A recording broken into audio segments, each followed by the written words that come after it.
when she buried the one in the World Cup, and everyone's like, "Yeah, that's crazy that Alyssa took the PK. She should do that more often." But no one actually like expected her to do it more often, and then she stepped up to that spot, and I was like, "Oh, we're doing this now."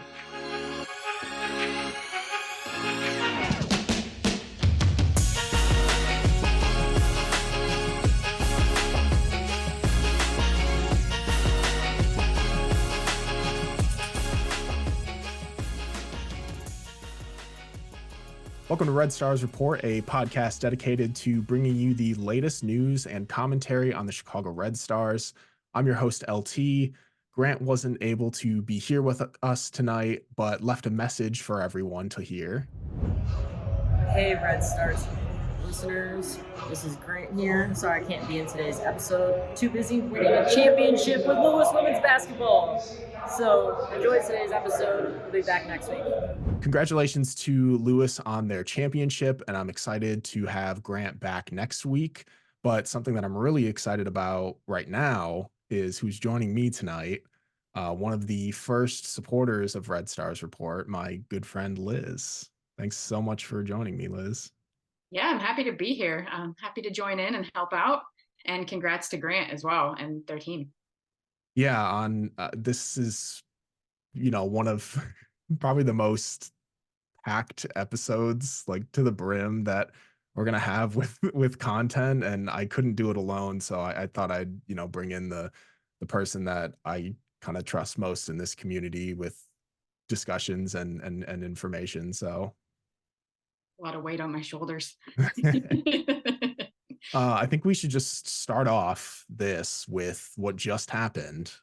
Right before we started recording this, was the United States women's national team won the first ever W Gold Cup by beating Brazil 1-0.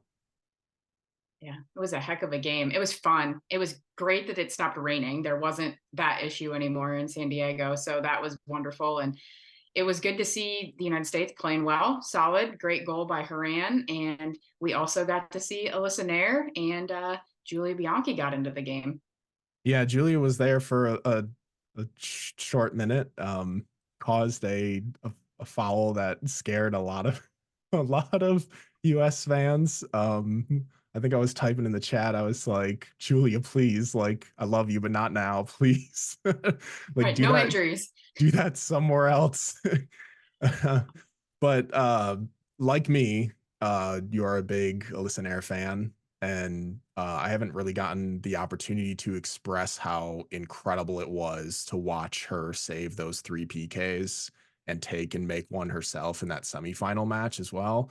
Um, she is just unreal to me, and everyone knows my thoughts on Alyssa, but every single time that she's put in the spotlight, and did it again tonight, as much as she hates it, she thrives in that spotlight, and I could not be more happy watching her get her flowers. Got goalkeeper of the tournament. She deserves everything after such a stellar performance through the tournament, and I mean, who's ever done what she did in that semifinal? Like, no one has ever done what she's done, and she deserves every praise that she's getting right now. Yeah, it was sensational to watch. It was such a I don't really want to say it was a redemption from the Sweden game, but it was in a sense that we got the win. She got the save, even though she did see it save that PK. I still say that she did. She did. But yeah, it was great to see. And the fact that she's now in our top 5 for PK takers for the team is also very interesting. I thought that was curious. I also was very curious who was going to be the 5th person to take, but didn't come down to that. But to stop 3 penalty kicks is so impressive. I don't care how they were taken. People can sit there and say that they were bad. To save a penalty kick is just incredible in itself. To do it once in a penalty shootout, but to do it 3 times, are you kidding me? Yeah, I was jumping up and down, just clapping and yelling at 2 in the morning, whatever it was, 1 in the morning. I like I've missed, like, I obviously I watch soccer like throughout the year, different leagues and everything, but there's just something else about, because I'm such a huge supporter of the Red Stars, there's just like something else about watching Red Stars succeed.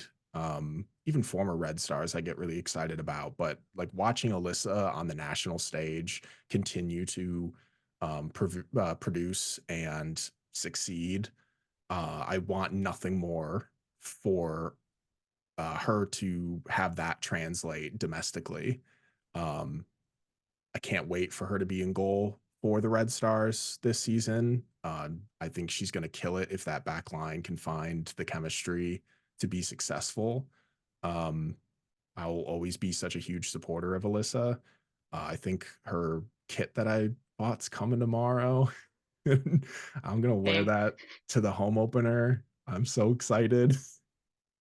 Yeah, she was just so impressive. It's like she has taken all of the criticism personally, and she's like, "I'm going to prove to you all that I'm still number one." And she has. I've never questioned it myself, but I know that there's been a Yeah. lot of negative comments out there about her play, which I've never personally understood. But I mean, how can you hate on anything that she's done this tournament? I mean, she's been phenomenal. That game against Canada in those conditions, she went out there, not even just the penalty saves, but like some of the just going out and getting the ball and some of the slides that she had. She's like, it was like she was having fun out there. She's like, this doesn't even bother me. Yeah.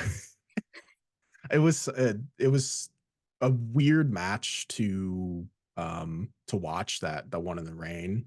And then this one was just a complete contrast of that.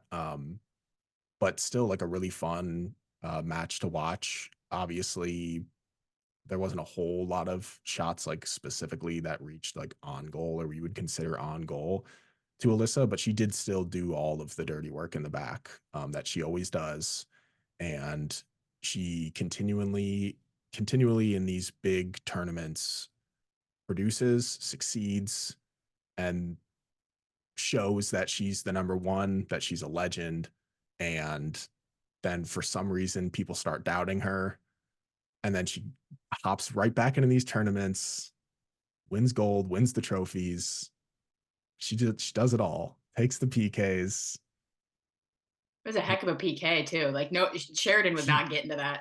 she buried it. I like when she buried the one in the World Cup, and everyone's like, "Yeah, that's crazy that Alyssa took the PK. She should do that more often." But no one actually like expected her to do it more often. And then she stepped up to that spot, and I was like, "Oh, we're doing this now." I just love how nonchalant it was. Like she went up there, buries the PK on one of the best keepers in the world, and then just turns around, like, okay, now I got to stop a penalty. Like Yep. there's not even any reaction or anything. Yeah, it's who she is. It's who she is. It's who she'll always be. And I couldn't ask for a better number one keeper, both internationally and domestically. Well, and flipping it over to talk about some former Red Stars, Tierna Davidson had an excellent tournament as well. She did. And Casey Kruger also saved kind of a possible goal opportunity at the end of that Brazil game as well. And so, but Tierna's really stepped up and maybe has taken the reins on that starting center back role for the US. Yeah, that Tierna Gurma pairing is just everything that everyone expected it to be until Tierna's injury. And now that we've kind of seen it in a major tournament like full force, like I wouldn't want to see either of those two be off the field for any other reason. I mean, we saw it for the Mexico game, and we all Yeah, know how that went. that's very true. And then they went right back to him, and it turned out well. Yeah, I'm happy for Tierna. She missed out obviously for the World Cup, and now she's really trying to solidify that spot to make the Olympic roster. And I hope it works out for her. Yeah, me too. But now bringing things back locally to Chicago specifically, the club has been very active leading up to the first match of the season. We expected signings to come from those fighting for a contract in camp. and several of those came this last week. First was the signing of first round draft pick Leilani Nesbith to a 3-year contract. I think it's an obvious signing. I think it was always going to happen. They seemed incredibly happy when they were able to draft her 10th overall. She's a fighter, a player with a really strong mentality, and has a lot of potential both defensively in the middle of the pitch and scoring wise as well. So I think it was an obvious signing, one that kind of anyone predicted. Like, not many clubs don't sign their number one or round one draft picks. So it wasn't a shock, but it was just nice to finally see it after so many weeks of no news on signings. Yeah, I agree. I think we were all kind of just sitting around waiting for that signing to happen. As you said, like typically that first person you draft is your person you're going after and you sign them. Solid 3-year deal. I always appreciate that with your first pick because you want to give them time to develop. So that's definitely going to be happening with her. I'm really excited to see how she fits in with the team as well because she can play kind of a few different areas. So it's going to be fun, but I'm excited. I mean, signing these rookies, I'm pretty pumped about it. We're putting the roster together, so I'm just waiting for us to see that final roster, see where it is. Yeah, Nesbith really she stated before that she was kind of hoping to be in like the defensive midfield, which last year was kind of occupied heavily by Carrie Riccaro and Julia Bianchi. If she wants to be in that position, I think she's going to really have to fight for those two spots, one of those two spots. I'm sure there'll be more rotation this year with Lauren Donaldson as the coach than there was previously. So, especially with Carrie Riccaro being an older veteran, I think her seeing more rotation and less minutes this year may be a possibility. So maybe Nesbith kind of slides in there, but also the kind of like attacking midfield role is wide open with both Yuki and Ella gone now. So maybe she even gets into there because I think that's where she plays internationally, where she tends to score a lot of goals. So yeah, we'll kind of see how her kind of career starts off. But I'm glad that they finally got that signing in.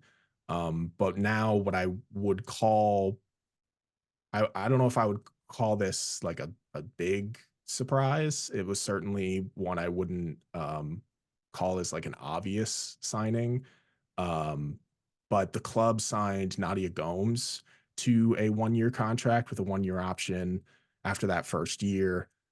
Gomes was drafted by Orlando back in 2018, but never received anything more than a national team replacement contract.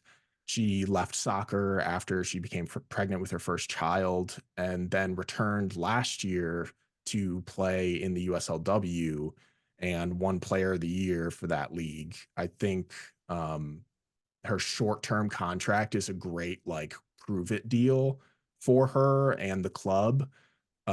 Show that a player can translate those skills from the USLW to the top tier soccer league in the US. The club I thought needed like one more forward. They got three since the time that we're recording this. But we'll talk about that more in a second. And I had Nadia on my list of predicted rostered players, so I'm happy about that because I kind of could just see something like about her story continuing in her professional soccer career. And I don't expect her to start right away, but I'm glad that she's with the club regardless. Yeah, I agree. I think when they brought her in as a non-roster invitee, I was thinking she's kind of that diamond in the rough that you find that you bring in and you sign them to a deal and then you might have struck gold. I think that could be the situation. I think that she could be an excellent addition to our bench. As you said, I don't think she's going to break into the starting lineup based on the other talent that we have up top, but I think that she's going to be an excellent player that we could bring off the bench with tired legs or something like that. But yeah, I like the 1 year deal with an option. I think that's a great starting point to see how that translates, as you said, from a lower tier league now up here. But just what a great story. And we now have a mom on the roster Back to again. Mom FC. Let's do it. Yeah, last year when they signed Shayna Matthews, that was like a surprise, like in camp, like, oh, that's interesting. Like I didn't expect this player to be in camp. A great like story, getting back to a professional career. Maybe she could do something for the club. And when she wasn't either injured or playing for Jamaica internationally, she produced for the Red Stars. Maybe not to the level that everyone was kind of hoping, but like she had her moments. And I think Nadia could be sort of a similar story there with like a player you didn't expect to be in camp shows up, has made a name for herself in a different league, and could make a name for herself here off the bench, or you know, who even knows how well she's been doing in camp. She could prove herself even throughout the season to earn some starts. You never know. That's the thing. Like no starting spots are really solidified except for probably Mal and Alyssa and Staub. But I think that some of these other spots could be up for grabs if people aren't producing. So that's kind of the good thing about this team with all of the shakeups that are happening, because all these new people know that they have a chance coming in. Like you have a chance to not only play, but also potentially start. So it's a good opportunity for everybody that's getting signed. Yeah, at the time of this recording, there's 10 new players on the squad from last year. If they continue to sign more people, that number will climb. So there's plenty of spots available. Like it wasn't just, whoever was on the roster on the bench last year will just move up to starting roles to fill those places. There's plenty of people that have come in that are gonna um, occupy those starting spots, or at least fight for them. And it'll be really fun to watch that competition kind of play out through the season, because I highly doubt the starting 11 that we start with will be the one that we finish with. I think there'll be players that prove themselves um, to be starters. But the club also signed rookie forward and second round pick Jamise Joseph to a 3-year contract as well. Jamise was a pick of surprise in the draft, I think, to a lot of people, at least that high in the draft. She had a pretty successful like first few years of her college career and a not so great senior year. I think that's why she kind of dropped on a lot of people's draft tables. Um, but that's kind of all behind her now. She must have really impressed in camp and earned herself a 3-year contract to help this club in a new era. I'm surprised they added another forward. It kind of worries me about who could be next to get cut, if they'll be a forward, because the more forwards we add, I'm more and more surprised that we aren't signing a defender. Hopefully, by the time that this episode comes out, we will have signed more defenders. But the more forwards we add, that small forward room is growing ever large, and there's not a whole lot of spots to fill up there, especially with the players coming back from last season. Yeah, that I was very shocked at both things. The fact that she got drafted so high, and then it was a 3-year deal. I was like, okay, well, clearly, obviously, we don't know what's going on at camp, but Yeah. she has very much impressed them to the point that she got drafted so high, and the fact that she is getting a 3-year deal. But again, I do like that for rookies because it gives them time.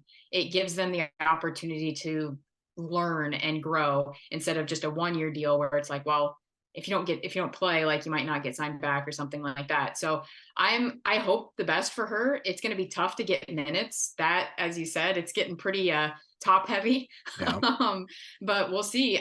I'll be curious because we need a defender desperately. So I'm very much wondering how that's going to happen. Who's going to get cut? Because somebody's got to go. Yeah, because this next player was a surprise.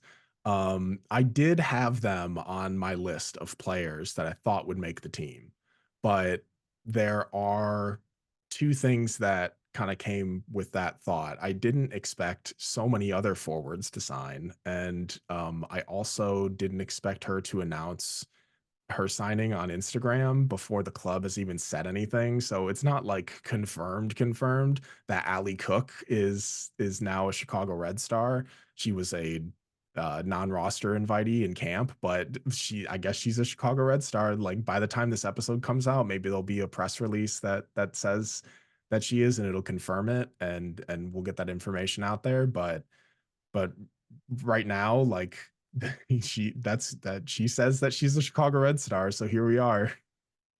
Yeah, it's funny. Maybe she was told that they were going to announce it and then she just said it. I don't know, but for all intents and purposes, we believe that she's going to be on the Red Stars. So congratulations to Ali Cook. She's one player that I know lots of people were discussing just in general that she didn't get drafted. Yeah. Everybody expected her to get drafted. So again, kind of like Nadia Gomes, I said, it could be that diamond in the rough that we find, and she could end up being, who even knows, a starter potentially for us down the road, because there are opportunities across the board. But yeah, it's kind of funny that she announced it before the club, and now the club still hasn't said anything as of this moment we're recording. Yeah, as a on a Saturday night, it was just, and there it was. Someone posted it on my Twitter page, and I was like, "Oh, that's fun." And so I just hopped on over to Instagram. All the players that were like commenting on it and liking the post, and I was like, what is happening? Like there's no information about this other than the player saying that they're there. But I did I thought that she was a very good college player, and I was surprised that she went undrafted. I remember on draft night, that like best available list that kind of runs on the side, she was on the top of it. I'm pretty sure she was on the top of it for like most of the draft, like past the first round. And so I think there's usually like one player that's kind of like that each year. And it just happened to be her. It's nice that the Red Stars saw something in her and invited her into camp. And clearly they saw even more in her because now she's a Red Star as far as we know. Supposedly. I mean, as far as she said, it's just kind of funny. But because she was at draft night and she actually got interviewed afterwards, and she was very just gracious about the whole situation and everything. And now it seems to have worked out. So good for her. Like, that's what you do. You just go earn your spot. And it sounds like, as far as we know, she did. So welcome to Chicago. Yeah, absolutely. We won't obviously we won't know the length of the contract until that comes out. So I'm kind of curious about how long that would be. But this club did, I think, very much need a center forward. I know that Ava Cook and Ali Schlegel have kind of been that, or we kind of expected them to be that after Ella Stevens and Yuki, who's kind of played there now and then, left the club. But I I wasn't I felt like we needed one more maybe, especially like how Ava has kind of played better when she's on the left side, like the left wing. Like she hasn't been like at her best as a center forward. She has been her best as a left winger, which was a surprise to me. But Ali Cook's like similar build, tall, just like Ava, um, plays a pretty similar style. So I kind of wonder how those two will kind of compare to each other and what kind of minutes they'll be fighting for. I still do think that Ali Schlegel will surpass them for that center forward spot, but I could be dead wrong, and that could just be my um, my enjoyment of watching Ali Schlegel play. Um, but yeah, so that's kind of like the signings that happened last week. Um, but with signings, like all of these player signings and potentially, any potential signings that happen prior to the March 13th roster deadline were obviously going to be met with cuts. And sadly, one of those players cut from the roster was Sam Fisher. Sam came to the Red Stars in 2022 as one of their draft picks, a player who didn't see a whole lot of minutes with the club, but started to play internationally for El Salvador. And with that, I really started to see a lot of her confidence and hoped that she'd kind of stick around to fight for some minutes. I guess that really wasn't meant to be. I think Sam is a good player who kind of had to fight her way in a really stacked midfield after playing forward in college, and they kind of moved her to that midfield. And um, I hope that she can find somewhere to play where she can find minutes. I think it's been a struggle for her to kind of earn her spot in this league. So it just sucks, when players get cut, when good people get cut from a team. But things like this happen in sports all the time, and I know there are people who have compared these cuts to contracted players, or these cuts of contracted players lately to players on other teams, like unexpectedly getting traded to other teams. But I don't think this is the same thing at all. Like, this is an expected process in training camp. Everyone is fighting for a roster spot, contract or no contract. And no one should expect to have a guaranteed spot, as Liz and I were talking about earlier. It is unfortunate. I think more cuts may be coming, or have already happened by the time that this episode comes out, and it's just not going to be fun. It just isn't. It never is. But it's the way of sports. It's unfortunate that, like, as a player, like, that's your job, and it's like losing your job, and you got to find another one. And hopefully, I always say every time like a player gets cut or anything, I just hope that they find um or still have like the passion to play football, and I hope they find a spot to keep playing, because I want to watch these players continue their careers. I never want to watch a player get cut from a team and then they're just gone from soccer. I don't like that feeling. And so I hope that Sam finds somewhere else to play, that we can go support her, especially if she continues to play internationally for El Salvador, because I'll keep supporting her there, because I think she played really well, and I think she'll be a star on that team. Yeah, I think given the fact how well she played for El Salvador, she's got to go someplace else so she can keep playing. She's got to get minutes in. Yeah, cuts are tough. I mean, we knew that that was coming in this year based on how the roster looks. And yeah, I mean, everybody's fighting for a spot. Just because you are a rostered player, you shouldn't just expect that that's going to happen. I'm not saying that's what she did at all. I'm just saying in general terms here. And it was, yeah, it was very unexpected for me. I thought that she was very productive in her time in the Gold Cup. It was really fun to watch El Salvador play.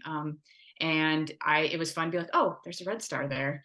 And so it was nice because there were so many internationals that were playing from Chicago, and it's unfortunate for her. So hopefully she can find another team to play for. And as you said, we will continue to support all of the former Red Stars that are everywhere. Yeah, they're they always pop up somewhere. If you always think someone's a former Red Star, they probably are. There's been a lot of turnover in this organization for the last several years. Do you think that the club will cut more players to sign more players?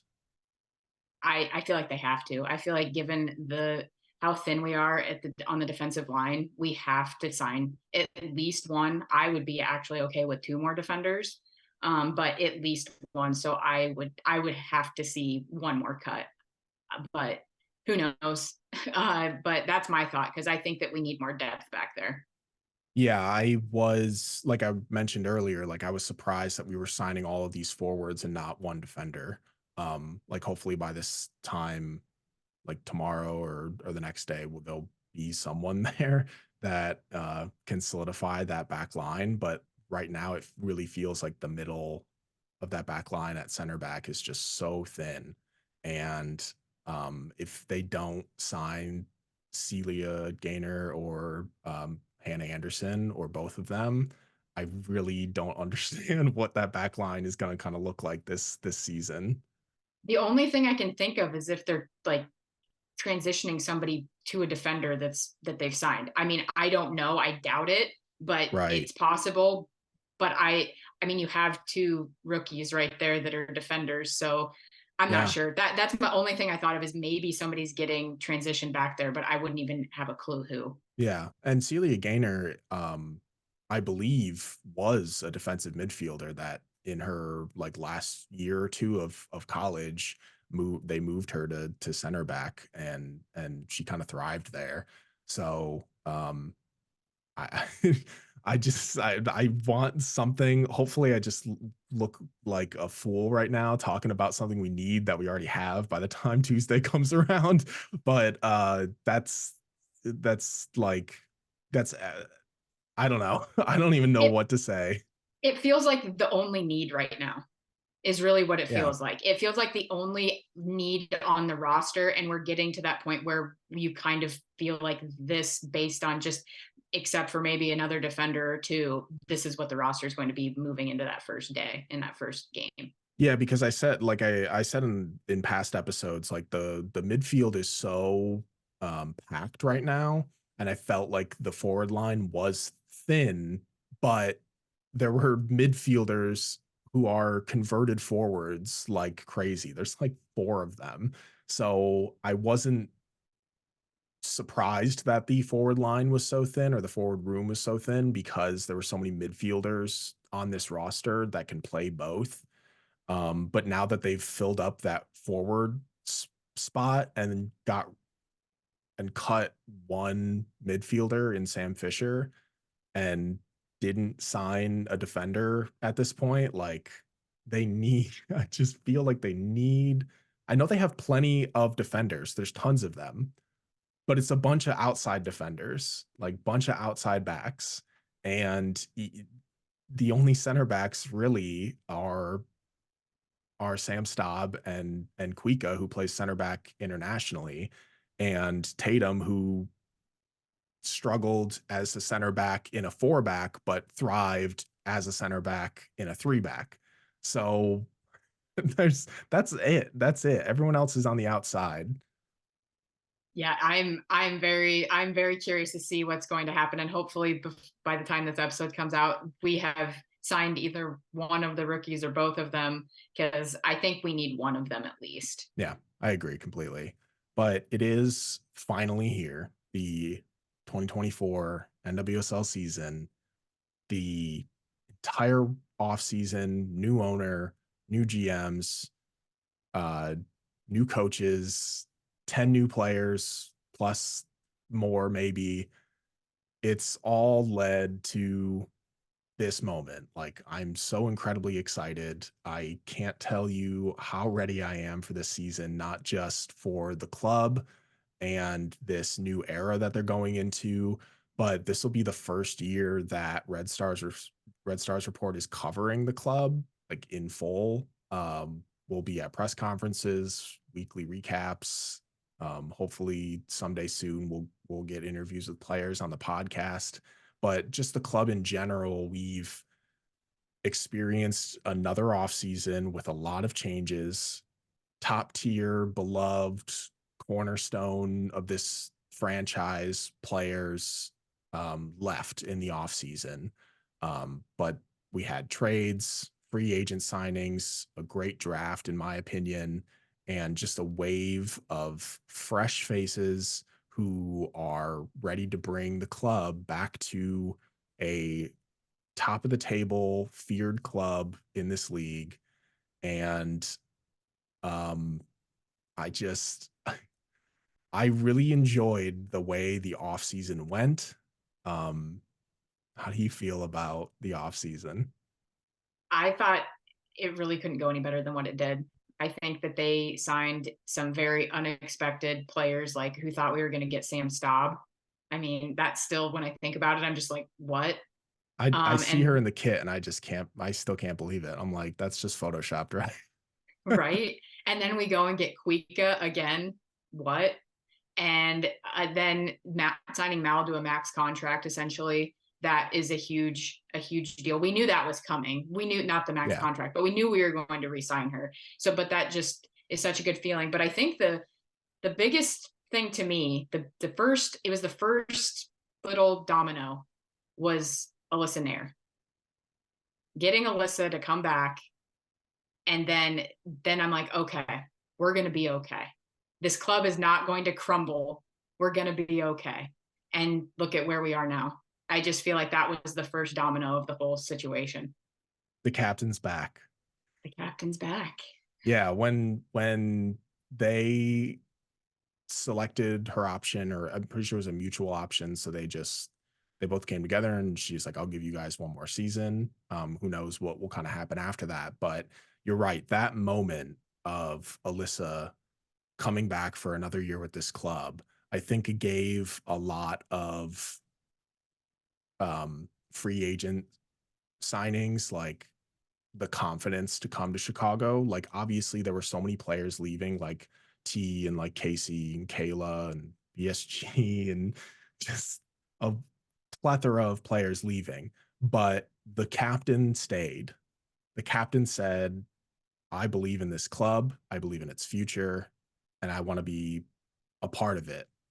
And I think then the club brings in more goalkeepers to train under her. They bring in top tier talent like Sam Staub, like Natalia Kuika. They bring in players who used to kind of be viewed as top tier talent, like Shea Groom. In the middle of her career, was one of the top players in the league. I think there were just so many domino effects from her signing that led to this like roster full of talent now that we sit here and we can't even decide like who's not going to be on it and who's going to be on it. It's completely different from this point last year where it was just like who's going to be on this roster? Are we going to have 26 players on this roster? Are these players going to be fit? Are they going to be available? Are they going to be um, able to produce? And I think at the beginning of the season, we were so confident that the back line would be so solidified with Casey and Tierna coming back, but just something didn't work there. And it was so weird to watch. And then Mal goes down, and the forward line can't produce as much anymore because of it. People stepped up, but not enough to kind of climb the table. I don't think they were the worst team. Like, obviously, they gave up the most goals. Like, there's no doubt about that. But I don't think they were like an atrocious team. I mean, they finished bottom of the table, but they finished at the bottom of the table with the most points from a bottom of the table league in league history. Um, like they finished with more points than teams that were like barely touching the playoff line the year prior, the year prior, the year prior. Um, I think that the club, with all of the new players, if they can get their chemistry right, can get back to the playoffs, I don't think they'll be the worst team in the league again. I think if players on the back line, especially new ones like Natalia Kuika and Sam Staub, can play like the pivotal role this season. We expect them to play, I think will be key to the success of the defense, along with Tatum. If she can get back to her 2022 form, and then, like you said, Mal coming back, I think will be the obvious difference from last season if she's ready to be one of, if not the best attacker in the league again. My expectations are that they will be a playoff team, maybe bottom of the playoffs, like eighth. This year, they're expanding the playoffs to 8 teams, so hopefully they can have a little better chance of getting up there. But yeah, I think they'll be like seventh, eighth. That's kind of my expectations based on everything that we kind of know currently. What are your kind of expectations for the club, like standing wise? I think I kind of went a little higher. I think they're going to end up in like the sixth spot. I Okay. think that Mal is going to go off. And I think that Mal going off is also going to make Penelope Hawking have a heck of a season because Mal doesn't just score goals, as we know. She's very good at assisting. Yeah. So I think that's going to really push Hawking to have an excellent second season with the Red Stars. But I feel like the other big signing that we had this year is Lauren Donaldson. That's so Having true. him is huge because he and Matt, like the way the relationship he has with Mal, and he's a fun guy. Like he's just the joy that these players look like they're having in camp is so good to see. And that I think also like a lot of the players that have come have talked about how it's like a family environment, how they feel welcome here, how I think Lauren has a lot to do with that as well. And so it's nice to have a coach that brings that and the players want to play for them. Yeah, I think you're absolutely right in that. I think outside of the Mal returning like big contract, max contract, really, when the numbers come down to it, the biggest signing of the season was Lorne. Absolutely. A player or like a player's coach, someone who just really connects with players, really understands them, gets the best out of them, can take players who have not unlocked their potential and just unleash them and shock people where they're like, where did this player come from? It's like, well, now they're coached under Lauren. Like that's what happens. I think what he did with the Jamaican national team was just something that was just like a joy to watch. Like you could see the elation on those players' faces with their successes and how much they appreciated Lauren being there with them and for them. And him coming into this club, I think was incredibly important to the fact of the a transition like this is so um like deep rooted in the need for a cultural shift, and this club is just so um enriched, I think, by him now. uh uh Years of just like off the field stuff, turmoil, players unhappy, players wanting to leave, and now you bring in a guy like him, and I think he will not only make players want to stay and be at this club longer, but also just bring in even more talent as the years go on. And I don't think I think with the more time he gets with the club and the more they succeed, the turnover may still happen with the club for the next few years, but I don't think they'll just drop back into like the need for a rebuild, specifically because of him. And then obviously on the other side of that, like on the other side of the the club is the new GM who has not, like, obviously he's been there for like these new signings and everything, but Babette Peters was like the one leading the ship when it came to the Sam Staub trade and the Natalia Kuika signing, the Shea Groom signing, the Sydney Schneider signing. Probably also kind of had to do with Lauren a little, but still just like constantly someone was there to make all of this stuff happen, and it's so different than what we're used to.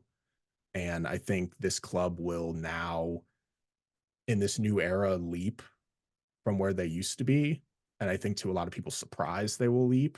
But I'm just still just like a little worried, just a teeny bit worried about what the product actually looks like on the field. Like the talent's there, the coaching staff is there, but we just haven't seen it. So I just don't have that, like, we're going to be the best team in the league confidence that I think some people are thinking. And maybe not even top of the table. So that's kind of why I'm like, I'm shooting for playoffs.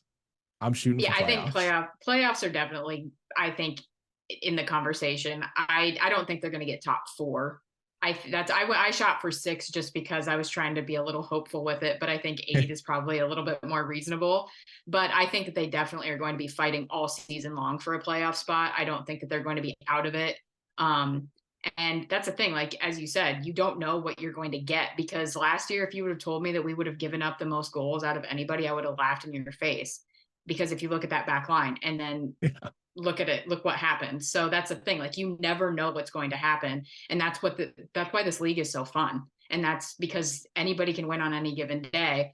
So I'm going to stick with my six, but I think yours is actually probably more accurate.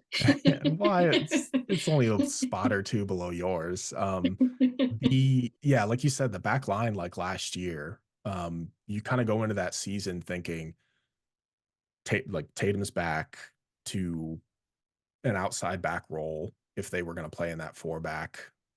Tierna's back, Kayla Sharples is back, and Casey Kruger's back. And you're like, wow, those are four absolutely stellar defenders. Good luck scoring on us. And then it just didn't work. And it was so strange to watch. Um, and then obviously other things kind of like happened, played out.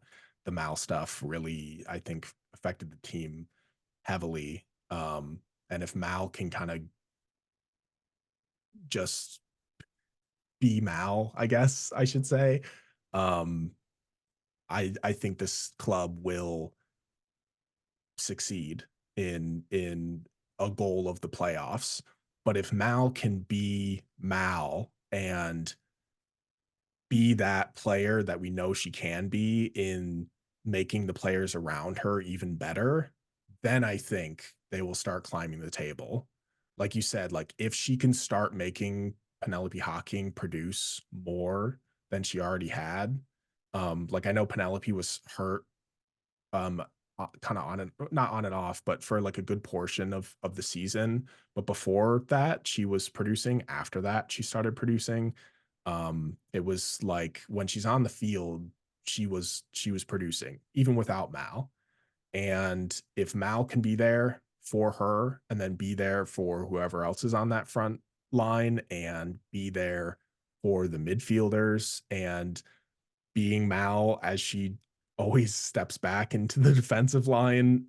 If she can be there to help her defenders as well, I just think the team will just climb and climb if she just gets back to like the world class player that she is, and I expect her to. Like I have no doubt, just based on her mentality and everything that she's gone through in her career and the setbacks that she's had that she's kind of always overcome. I have no doubt that she'll start being that star again, that everybody's eyes will be on in the league, and people will hopefully step into SeatGeek and um, watch Mal step into their own stadiums and be like, "Oh man, we got to play her today." Like, not excited about that. Yeah, she's just a heck of a player, and I'm very excited to have her back. And see that pairing with Hawking because I think it's going to be magic. Yeah, we obviously expect Mal to be like this big scorer. Like we just want her to score all the goals. But as I pointed out in previous episodes, that Chicago had to find new ways to score with Mal getting one goal prior to her injury. And then they only scored 24 goals after her injury, 14 of which are from players who are no longer with the team. In 2022, Mal accounted for 50% of the club's offense, both in goals and assists, 11 goals, 7 assists. And as I said before, like that ratio is not acceptable this season, because it's not sustainable. Like Mal can be the player who ignites your team and can be your top scorer and can be your top assister, but you can't have everyone else not benefiting from those. Like her pulling away defenders to allow others to be open to score is one of the most important things in her role as a feared player. And if that doesn't happen, then I would just start to get worried. But I think a lot of the scoring really does need to come from other players as well, like Penelope Hawking, if she can be ready to take that next step of progression in her career, or from a player like Ali Schlegel, if she finds the minutes. Ava Cook had a couple of like really great matches where I think she scored a brace twice against Angel Angel City. City.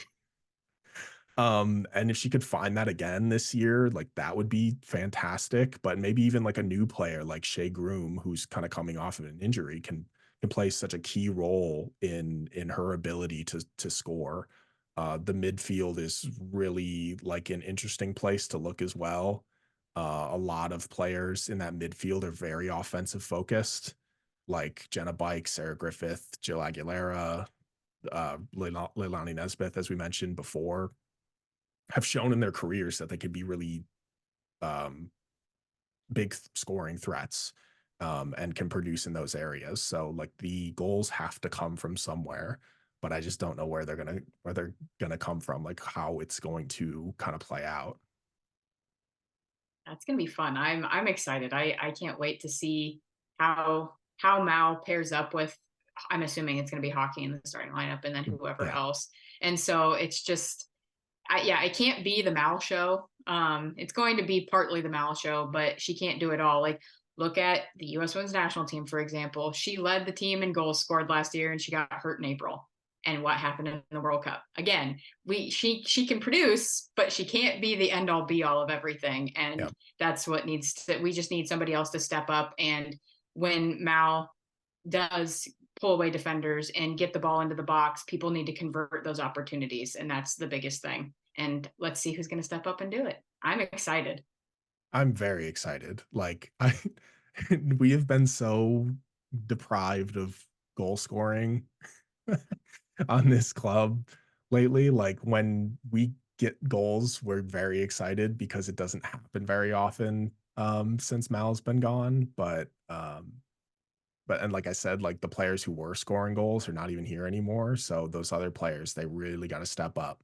They really, really got to step up. And obviously, like there's new players that are also goal scorers and have like proven that they can be goal scorers in their career. So hopefully it kind of comes from them too. But it can't be the Mal show. I want it to like, every couple minutes it can be the Mal show. Every couple of games it can be the Mal show. But if she's not producing, someone's got to step up. And I wouldn't expect her to produce every single match. She probably will, maybe not like goal scoring wise, but just like being effective in the attack. But it's got to come from somewhere else. It just does. Well, let's hope that we get one of those where she goes back defensively and gets the ball in R18 and dribbles it all the way down and scores, because I need one of those this year. That goal will never leave my mind. It'll live in my brain, etched in it for eternity. I will never, ever forget that goal against Kansas City, especially like the camera work on it, where it's just like the ball's somewhere. Oh, it's with Mal. Oh, she's at half, she's already halfway down the pitch. Oh, she's in the box. She scored. Like, how does that even happen? But that's just like another one of those cases where like it's awesome, it's really awesome, but like so one of the biggest things that I used to talk about when it came to Mal was in her career with the Red Stars, there was only one player that could like keep up with her, and it was Kalia Watt. Like everyone else could not keep up with her on the break. No one ever could. And she needed someone to pair with in that area.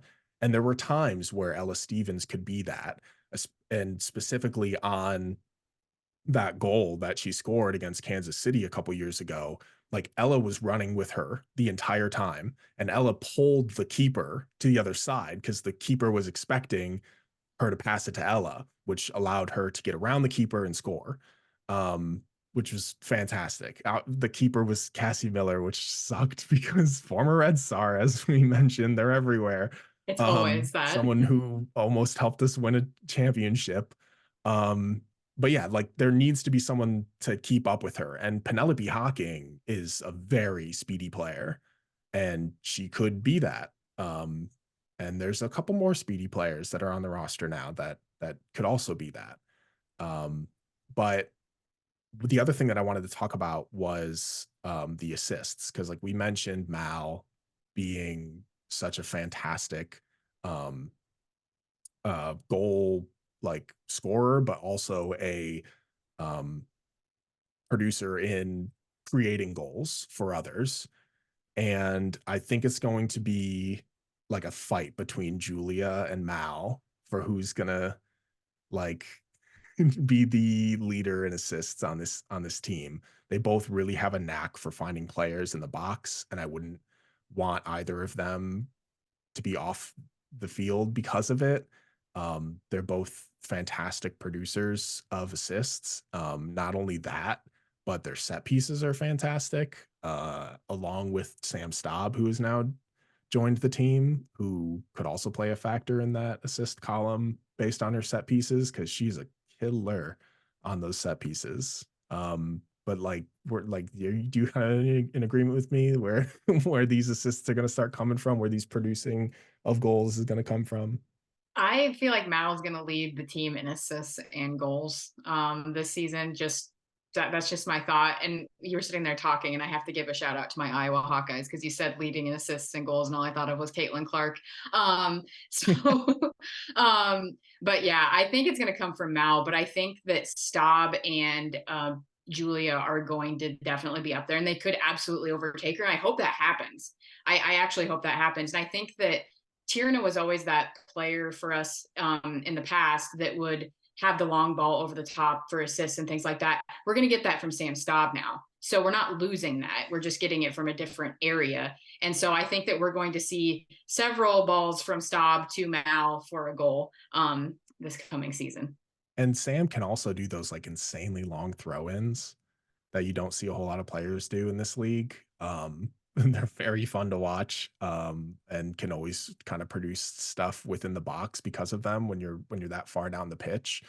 Um, I don't know who's going to take the set pieces. Like I'm sure maybe there'll be like a rotation or like based on like where the spot is on the field, who's kind of taking it. But we kind of went from Mal being our set piece taker to then when she was off, Julia stepped up and had 5 assists last year, most of them off of set pieces. I think she tied for second in the league in assists, which is incredibly impressive for someone who is in their first year in the league and also didn't see a whole lot of playing time in the first part of the year.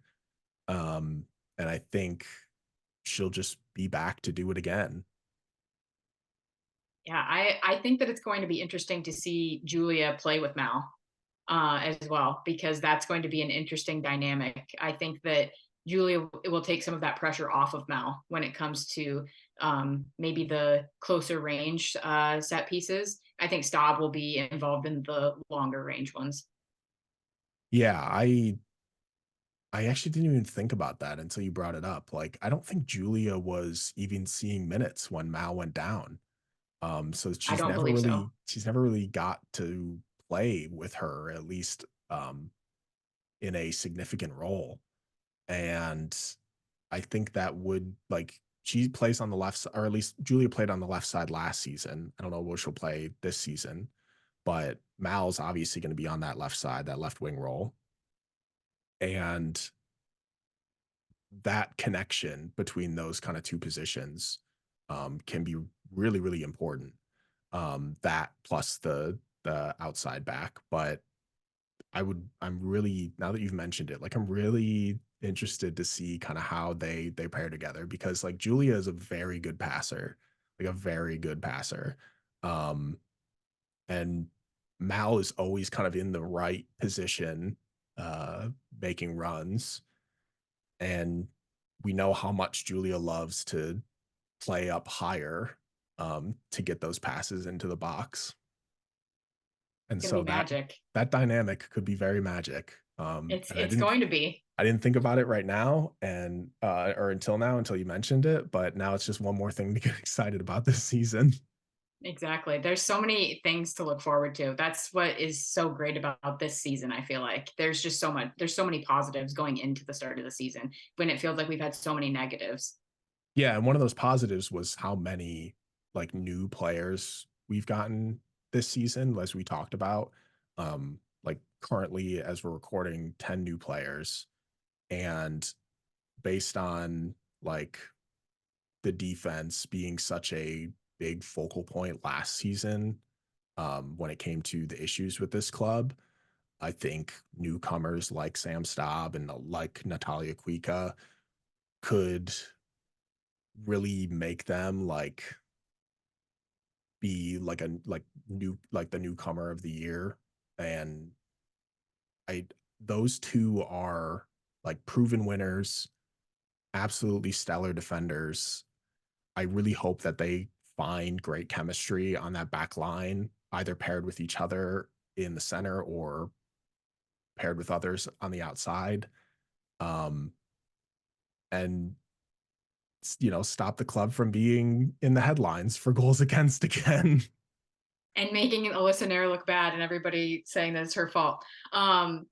Yeah, I think that to me, my newcomer of the years, I think it's going to be Staub, Iron Woman. I feel like it's going to be her. I mean, Kuika could get it. I absolutely could see it, but to me, it's going to be Staub because we need that center back so badly. And I think again with her long ball, it's going to be. I just that's who my guess is. Maybe somebody's going to come out of the woodwork and just completely blow us away too, and that would be really fun. Yeah, I have the utmost confidence that she'll be an Iron Woman again. It's just who she is. It's kind of, you know, it's her brand. She is the Iron Woman of the NWSL. She wins it all the time.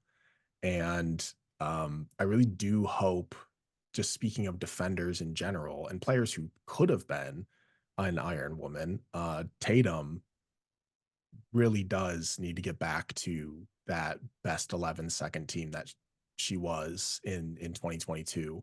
I think that is so important, um, to the club's success this year. And I think that comes with how the club will utilize her.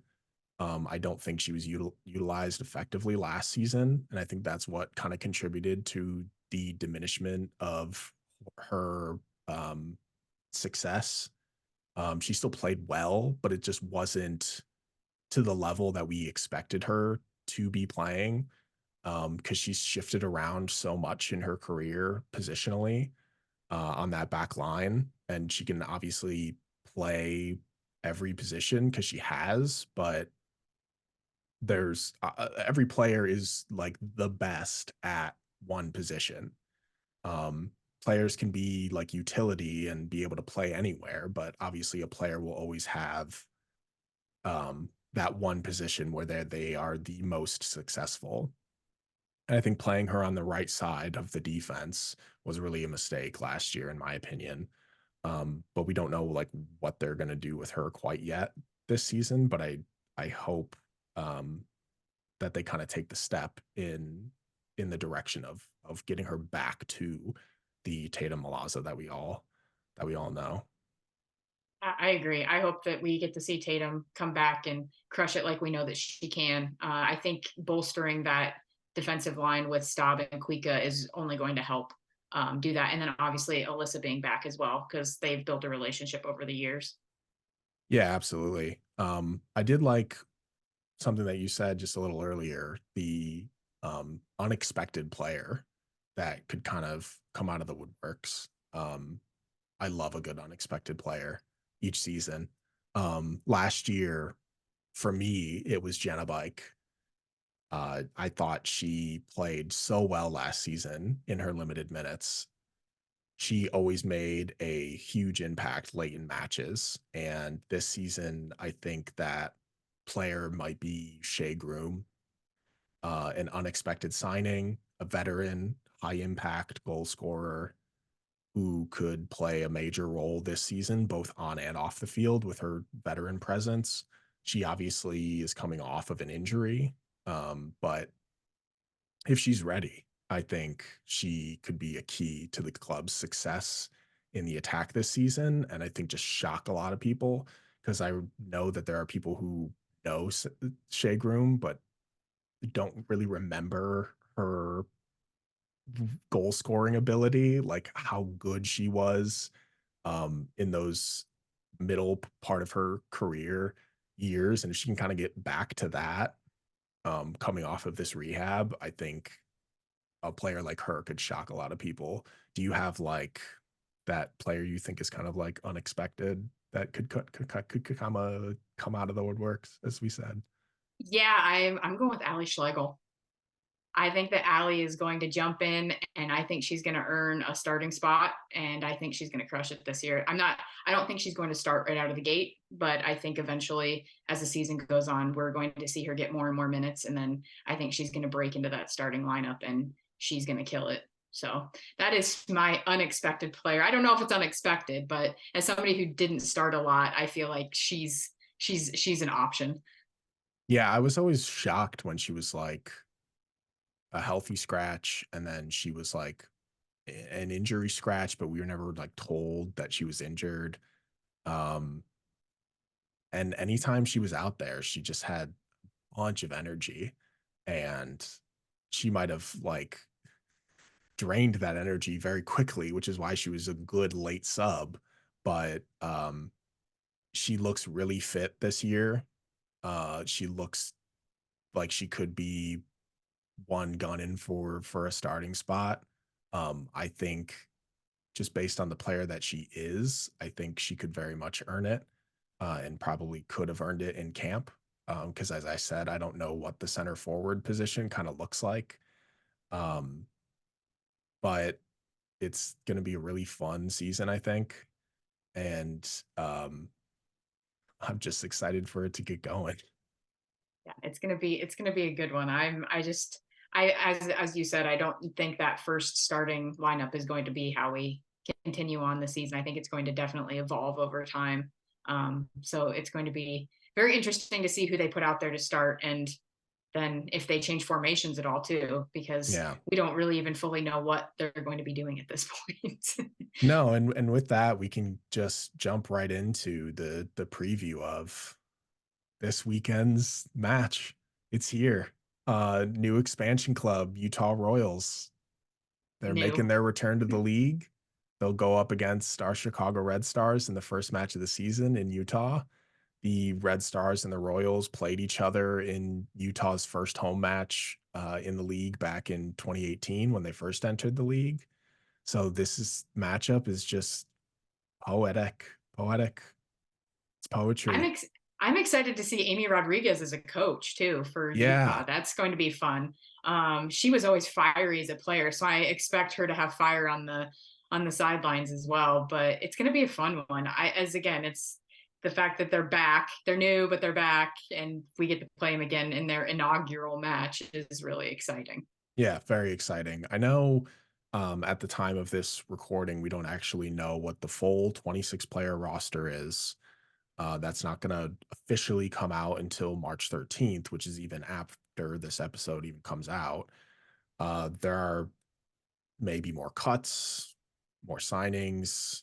However, we do have to talk about this match, and I don't care if we look like fools in our decisions here. But the starting 11, obviously, we don't know what Lauren is going to do, as Liz had mentioned, what players are going to play, what formation wise what tactics he's going to take, or who's he going to start. But here's our thoughts on it. We're just going to go for it. Let's just we'll make it easy. We'll go with a 4-back in this situation, just to make it nice and easy. I'm obviously going to go on different tangents about what other positions and formations could look like, but just for the sake of this, clearly this will change if it ends up being a different formation once we start the season, but I don't care. We'll look like fools. Back to front, Alyssa and Aaron goal. Do you agree? That is who I have as well. Wow. Shocker. Thought we would get contentious here, and maybe there would be a Sydney Schneider or a Mackenzie Wood name in there. I No. mean, somebody that just saved 3 penalty kicks and made their own PK. I feel like we can't not start that player. No, of course not. Of course not. So we'll just go right to the back line, which is probably where I'm the most confused. So Tatum Milazzo, Sam Staub, Natalia Kuika, Cameron Bogalski. That's my back four. Because, and only because, I think Natalia will move to the outside and a rookie will start if we sign one of the rookie defenders. That's it. That's what I think. Well, I just went for it with the rookie that we haven't signed yet and just put them in my starting lineup. So that's what I have. I have somebody that technically at this moment we're recording has not signed yet. So I have Milazzo, Staub, Anderson, and then Kuika on the outside. See, That's my this is how thought. I make you look like the fool, and I don't. I'm okay looking like a fool. It's fine. I mean, my Bogalski call could make me look like a fool too. But that was just like I think she is a good outside back, and I really don't know the intricacies of Maxi Rawls' position and like what she's going to be, what her role is going to be. So I wasn't going to throw her in there as a starter on that right side of the field, but someone's got to play there, and if there's no other center backs, and I think maybe there's a good chance, especially with her relationship with Sam Staub, that it could kind of play out that way if there's no other center back second on this team. I'm very confident that there'll be another center back here, whether it's Hannah Anderson or Celia Gaynor, but we'll we don't know yet because we're recording this on a Sunday. Or they're just going to completely make us look really foolish and they're going to play a 3-back and then there we go. If it's a 3-back, in that case, then it's Tatum and Staub and Kuika. And Kuika. Yes, Done. I agree. Done. Done. I agreed. Now, I think there may be it's an obvious midfield to me. At least the back part of it. If they still kind of play in that dual six double pivot kind of feel. I think even with like your natural like triangle, I think they might even be the same two people who play the 6 and the 8. But I think it's going to be Julie Bianchi and Carrie Riccaro starting in the midfield again this season, with potentially the attacking midfield role going to Shea Groom. That is my guess. I have the same as you, except I do not have Shea Groom. I have Jenna Bike in the starting lineup. Really? I do. I would love Jenna Bike to get a start. I think that she could do it. I really do. I think that it's a possibility. So I threw it out there into the universe. So let's see. I love it. They did move in the official roster. They did move her from forward to midfield. But they've they been keep they've been putting her in the press a lot. She's been in the media. she's been in the media. They keep throwing the very little highlights that we've gotten from training camp have mostly been Jenna Bike um kicking ass. Like, she's awesome. So I have no idea why she got so little minutes last season. Every single time she was out there, she just was an impact player. Um, Maybe that is a role that suits her best, coming off the bench and being a late game impact player. But I do love that you put her in your starting lineup. I really do like it. I think it's fun. I think I don't know, it just spoke to me. So I did That's it. awesome. I love that. But yeah, Julia Bianchi, Cara Recaro. I think that's an obvious choice. Julia, like I mentioned in previous episodes, is like the epitome of a player in their progression and growth. She just got better and better and better as the season went on. And Carrie is a solid veteran player who has a lot of experience in this league and like controlled that midfield last season whenever it was whenever she was called upon. And I don't think there's anybody in that midfield group that will just immediately take either of their spots. It might change later, but I don't think it's an immediate. Yeah, I agree. I think that those two are easy plugins for me. It was that third spot that I was like, oh, I don't know, but it just Jenna was it for me. I like it. I like it a lot. I picked Shea Groom because of her veteran leadership. I think um, the club really needs that with a lot of young players, not just off the field, but on the field as well. And I know that our back line has a lot of veteran players now with Sam and Kuika and even Tatum. I would consider a veteran player, even if she wouldn't consider herself being a veteran player. Um, but I think the midfield is it's Julia Bianchi, who is only going into her second year, and Carrie, who will most likely just be that um, partner with Julia. And I think they need like a connector who has been in the league and knows how to do a lot in that midfield. And I know they listed her as a forward. So I'm curious about why that is on the official roster and why she might be there. The formation could call for four forwards. I don't know. My Um, goodness. and if they want goal scoring, they might go that route. Um, but just speaking of the front line in general, I think the front line will be anchored by the return of Mallory Swanson. And I think Penelope Hawking is going to play on the opposite side of the field as the right winger. And because I want to see it, put Ali Schlegel as my center forward. I I think she's earned it. I think, like I said, just based on her fitness increase in the off season, I think she might be ready for a starting role to play a lot of minutes. Um, I just I want to see Ali Schlegel play a lot of minutes. I just do. I love it. I almost did that.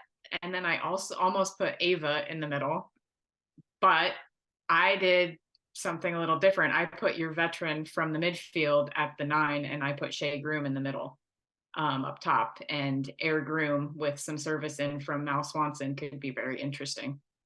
Yeah, I them listing her as a forward really had me thinking whether or not they were kind of testing her at center forward. Um, She has so much experience in the middle of the field, playing down the middle of the field. I really do wonder their transition into making her a forward, or at least just listing her as one, might come with just keeping her in the center. Like you said, I don't know if they would bring her to the wing. I don't know how good she is on the wing, but she's always been fantastic in the box, heading balls into the goal. Air Groom. It is who Yep. she is. She got the nickname for a reason.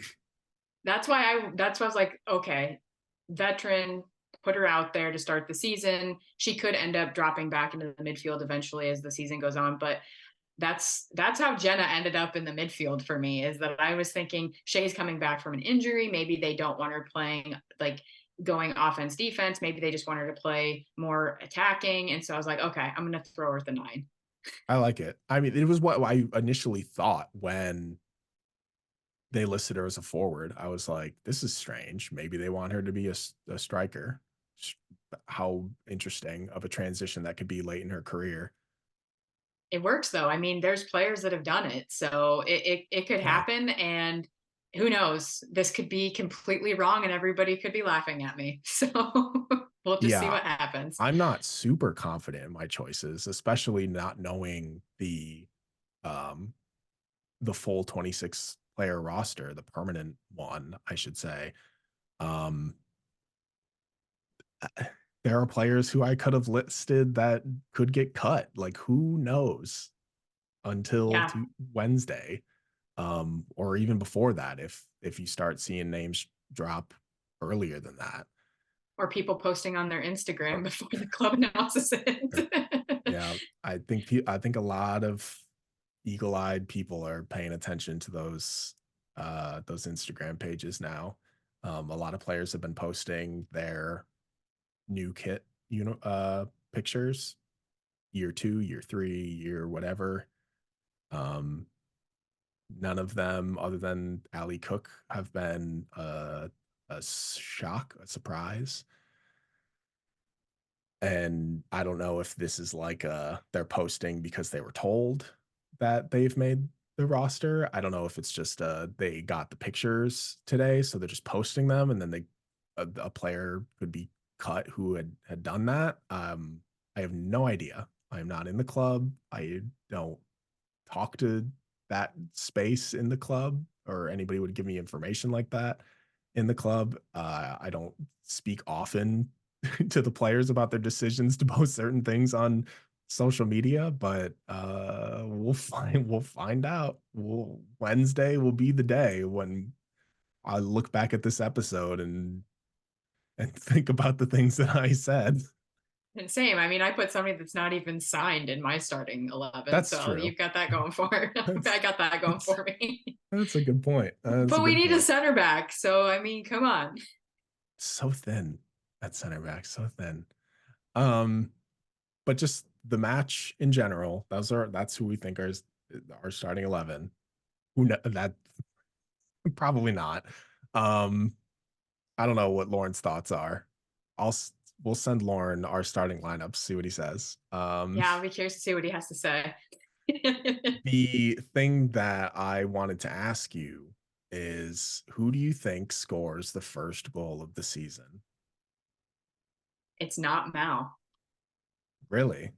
Yeah, I did not believe that it was going to be Mal. I think that it's actually going to be Hawking is going to get the first goal of the year. I actually almost went something wild and crazy and said Tatum, but I was like, oh, that Wow. might be too crazy. I was like, well, it could be like a set piece or corner kick, and she comes in and head. I feel like that could be a possibility, but I was like, I'll go with Hawking. So, but I wanted to say the other part just in case it happens because I want it out recorded into the world. I two things with that. My choice was Mal. I think it's just she's gonna have so much energy and she's just gonna want to score that she's just going to.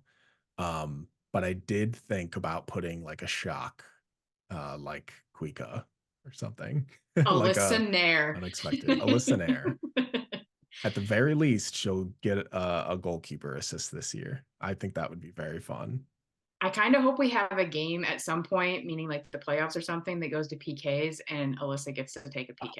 Man, that would be so cool. It would be That would amazing. be so cool. But the other thing that I thought about when we were just discussing this, usually Tierna was the player who stays back on corner kicks. But now with like who's gonna do that? The center back we haven't signed yet. Yeah. Okay. Because I was like, it can't be Kuika because she's very effective in the box. It probably wouldn't be Sam because she'd probably be the one taking the set pieces, maybe. So I was like, I just had that thought when you were talking about um the unexpected players to be in the box. I was like, who the heck is going to be that player that stays back on Well, is those it set Tatum? pieces? I don't know. I doubt it. No, because she's also pretty Yeah. effective in the air.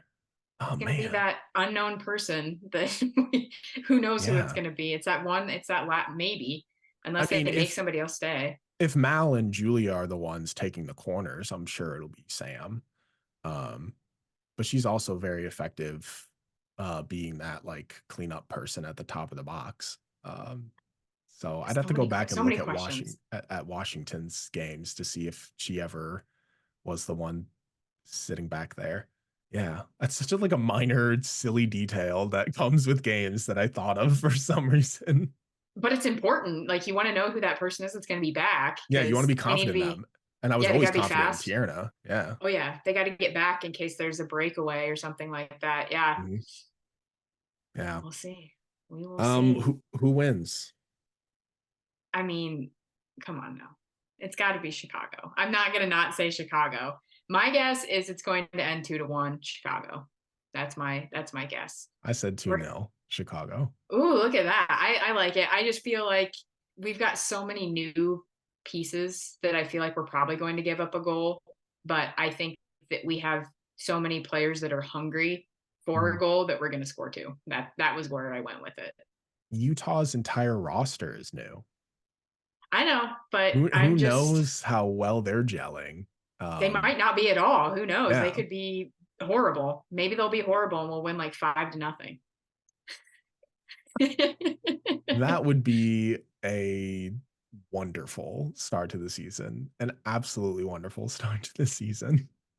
Could you imagine? I would love a clean sheet though, for the sake of just of wiping clean what happened last year. It would be such a relief and such a weight off of Alyssa's shoulders, I'm sure. Yep, I agree. I think that, and the way she's been playing, I wouldn't be surprised. I wouldn't be either. She's looked very confident, very, very confident. Yeah, I'm just excited to see her back in a Red Stars kit after she's crushed it with the national team. Yeah, me too. I'm really excited to see all of the players this season. The off season was such a heavy load to take, um, especially like on my heart. A lot of players who I really really loved and thought would be on this club for a long time uh, left, but I think they rebounded with a lot of fantastic signings, trades, and just pieces added to this club. But yeah, I'm really excited to watch the players wear new kits this season. They'll start, I think, I'm pretty sure they'll start in those solid ones in this Utah match. That's it's this Saturday. Can't wait. Cannot The wait. I'm the so excited. 16th.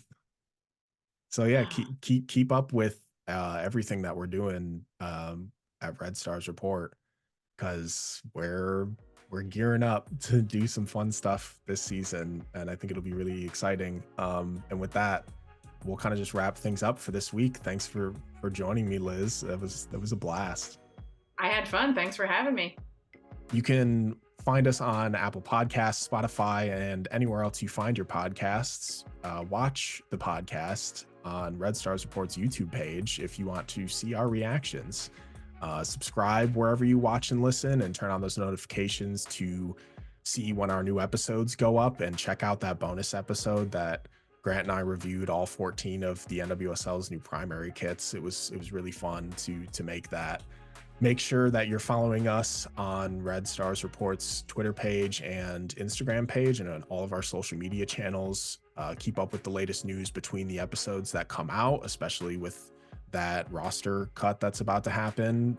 You'll see that information first on our Twitter page and our Instagram page. And then also don't forget to join our Discord with the link in the description. Liz is part of our Discord. It is a very active member in our Discord. It's very fun to chat with everybody in there, and we have a blast. It's one of my favorite parts about doing all of this is that Discord. So I really do encourage people to join that.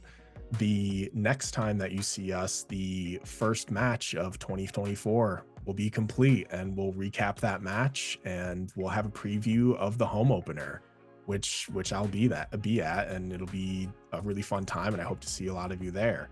And with that, we'll see you next week for another Red Stars report.